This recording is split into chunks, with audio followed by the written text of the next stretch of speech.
are choosing to come back and rejoin the police. Mr Speaker, I'm very happy to commend this bill to the House. Thank you. Speaker. I call the Honourable Philip Goff. Mr Speaker, I was hoping when the member took to his feet that he was going to give the House some explanation about the Slater father and son and Luigi and the nefarious activities of the Auckland City Council. But, Mr Speaker, I have to say that I don't agree with Mark Mitchell. I often respect what he says, but I don't agree with his statement diminishing the significance of what we're doing in the House today, that only 63 police officers are affected. It's not only 63 police officers that are affected. These are police officers that have taken statements, supposedly as sworn officers. They are people who have given evidence before the courts. Order, order. I'm sorry to interrupt the honourable member. I have two members who are interjecting on each other who don't have the floor. It's not permitted. I call the Honourable Philip Goff. Mr Speaker, if only the member who's interjecting from his seat had taken more than 1 minute to speak to this bill, and I can understand why he only took 1 minute, because, frankly, it's a profound embarrassment that this has happened. It is a profound embarrassment that we are here today under urgency passing retrospective legislation, Mr Speaker. This isn't even an uncommon event. We were here doing the same thing for the Crown Minerals Amendment Bill earlier in the year. And as a Member of Parliament, in most instances, I am not in favour of pushing through bills through all of their stages under urgency, and I'm even less in favour of pushing through bills through all their stages that have retrospective impact. The constitutional purity of that is not good. It offends against our principles in both of those areas. And I have to say to the House, Mr Speaker, that we are only doing this today because in all of the circumstances it's the responsible thing for an opposition to do. Nothing that we are doing today should be taken by the government as providing a carte blanche for ramming through legislation under urgency or ramming through retrospective legislation. Mr Speaker, why is it the responsible thing to do this today rather than oppose it on both of those grounds? And it is a responsible thing, Mr Speaker, because if we do not do this, it is clear that that would have an adverse effect on the victims of crime. There are many people who have been victims of crime who would otherwise find that the convictions of the people who offended against them would be overturned, and people who have been found guilty by the courts of this land would not be held accountable, and their convictions would be overturned because of the invalidity of the oath administered to the officers concerned. So Mr Mitchell can say it's only 63, but I'm sorry, that's 63 police officers too many who, through no fault of their own, have been acting unlawfully in the pursuit of their duties. And that is always a serious matter when something like that comes before the House. Mr Speaker, I want to refer briefly to what Jerry Brownlee said, as it's not my habit to quote the Leader of the House because most of his statements are frankly not very quotable.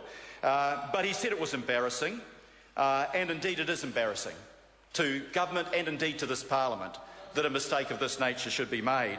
What I found just as embarrassing, Mr Speaker, was when the Leader of the House got up and then resumed his seat without moving the motion that he got off to move. And then the Minister of Police got up to begin the second reading debate with her speech and forgot to move the motion that this be read a second time. And what this says to me, Mr Speaker, is we are seeing a tawdry government that is not on top of their game. This is a mistake-ridden government, and this bill, having to be passed retrospectively and under urgency, is just again symptomatic of a government that has lost touch, that is tired, that is tawdry, and is not on top of their game. Mr Speaker, Anne Tolley, the Minister of Police, said that this was a straightforward amendment. It is relatively straightforward. It's only 4 clauses, but it's an amendment that should never have been necessary to bring before this House if in the administration of the law passed, the government and the police force had done it properly. And I want the Minister to tell us when she became aware of this mistake and to tell us why the mistake was made. Because we cannot afford simply to have Parliament brought together under urgency to pass retrospective legislation and send a message to the civil servants of this country that it's okay to get things of fundamental importance wrong. And I'm really worried that the wrong message will be given by simply saying this is straightforward, it's a minor mistake and we'll fix it up. It was a mistake, I accept that. I know it wouldn't have been done deliberately, but it is a mistake, as I've pointed out, that has serious implications for the functioning of the law of this land, the rule of law, and doing things properly through this chamber, Mr. Speaker. So I want to know when the Minister of Police first became aware of this, because obviously, if you become aware that people are acting unlawfully because they're not properly sworn, every day that you delay in bringing legislation to remedy that before the House, then every day those 63 officers would have been acting unlawfully, and again I stress through no fault of their own. They weren't aware that the oath had been improperly administered. I find no fault with the constable on the beat that is out there doing his or her job and was doing it in good faith. I make no reflection on them at all. But I think it reflects on the adequacy of how we are running a significant body such as the police force if we make mistakes of this nature. Mr. Speaker, I want the Minister actually to reflect to the House whether she believes that this in any way represents a failure on the part of her predecessor, Judith Collins, under whom that legislation was passed, and whose role it was as Minister of Police to ensure that the law was properly carried out and carried into effect. Mr. Speaker, I want to now go through what this bill says, but just before I do that, I really think that the Minister needs to give us an explanation in context of whether this mistake is symptomatic of a malaise within the police force today. I was very proud, Mr. Speaker, as you would have been a member of a government that in 3 years increased in net terms our frontline sworn police officers by 1,000. Made a huge difference. If our crime rate is less than it was before, it's because we've got more people out there acting proactively. It was a big expense, but I think it was a worthwhile expense. And never let anybody forget that a Labor government was the government that increased the number of police officers by 1,000. But I'm worried, Minister, when I heard you before the Select Committee and heard the Commissioner of Police, that this impetus of having sufficient police officers on the beat has been lost. And in fact, when I look at the figures that you gave us, it represents a cut in numbers that the Minister gave us. I'm sorry, Mr. Speaker, you would never have done anything like that. That the Minister gave us that shows right across the country there is a reduction in sworn police personnel.